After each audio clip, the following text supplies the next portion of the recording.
ጤና ይስጥልን ውድ የዩቲዩብ ተከታታዮች፣ ሁለት ዋና አጫጭር ዜናዎችን ይዤላችሁ መጥቻለሁ። እስከ ፍጻሜው አብራችሁን ቆዩ።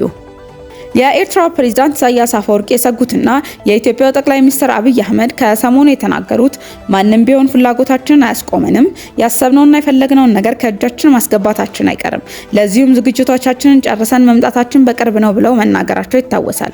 ይህን ተከትለው የኤርትራ ፕሬዝዳንት ኢሳያስ አፈወርቂ የተለያዩ መማፀኛ ደብዳቤዎችን ወደ ተለያዩ ሀገራት መላክ ጀምረዋል። ደብዳቤውን ከላኩባቸው ሀገራት የዝምታ መልስ ብቻ በማግኘታቸው በኤርትራውያን ላይ ድንጋጤ ፈጥረዋል። ይህን በተመለከተ ዝርዝር መረጃዎችን ይዘንላችሁ እንቀርባለን። በሌላ በኩል ከውጪ ባጠናከርናቸው ዘገባዎች የአሜሪካው ፕሬዝዳንት ዶናልድ ትራምፕ በናይጄሪያ ክርስቲያኖች ላይ በመታደርገው መሰደድና መንገላታት በቀጥታ ጄን አስገብቼ ለነገሩ ልባስ ሰጠዋለሁ ብላ ሰሞኑን ባወጣችው መግለጫ ጉዳይ ላይ የናይጄሪያው መንግስት ምላሽ ሰጥተዋል። እነዚህን ጉዳዮች በዝርዝር እናያቸዋለን። እስከ ፍጻሜው አብራችሁን ሁኑ። ለቻናላችን አዲስ ከሆናችሁ ሰብስክራይብ እያደረጋችሁ እንዲሁም የደወል ምልክቷን በመጫን አዳዲስና ትኩስ መረጃዎች ወደ እናንተ እንዲደርሱ አድርጉ። የአሜሪካ ፕሬዝዳንት ዶናልድ ትራምፕ ናይጄሪያ ይህን ነገር ካላስቆመች ወታደራዊ ዘመቻ ብቻ ሳይሆን ናይጄሪያ ከአሜሪካ ማንኛውንም እርዳታ እንደማታገኝ ተናግረዋል።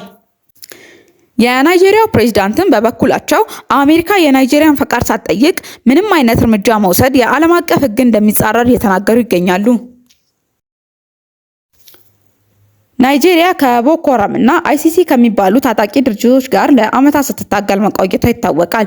ነገር ግን አሁንም በዚህ ዓመት ብቻ ከ7000 በላይ ክርስቲያኖች መሞታቸውን ተነግረዋል። የናይጄሪያ መንግስት ቃል አቀባይ እንደገለጹት ግን በናይጄሪያ ክርስቲያኖች ብቻ አይደሉም እየተገደሉ ያሉት በማለት ማስተባበያ ሰጥተዋል። በሌላ ዜና የኤርትራ ፕሬዝዳንት ኢሳያስ አፈወርቂ የፈሩት የደረሰ ይመስላል።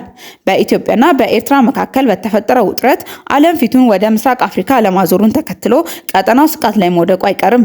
ከሰሞኑ የኢትዮጵያው ጠቅላይ ሚኒስትር ዶክተር አብይ እንደተናገሩት ከኤርትራ ጋር ሰላም ነው የምንፈልገው፣ ነገር ግን ጦርነት ከተነሳ ማንም አያስጥልም ሲሉ መልእክታቸውን አስተላልፈዋል። በዓለም ላይ በአሁኑ ሰዓት የዩክሬንና የራሽያ እንዲሁም የእስራኤልና የፍልስጤም ጦርነቶች ላይ ትኩረት የተሰጠ ሲሆን በምስራቅ አፍሪካ በኢትዮ ኤርትራ መካከል ለሚደረግ ጦርነት ዓለም ትኩረቷን ትነፍገዋለች ተብሎ ይገመታል።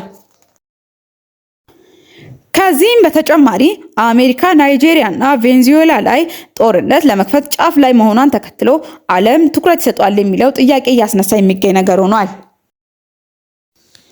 የዓለም ሀያል ሀገራት በየአካባቢያቸው በሚነሱ ጦርነቶች ትኩረት ስለሚሳቡ ለኢትዮ ኤርትራ ጦርነት ተገቢውን ትኩረት አይሰጡትም ተብሎ ይገመታል።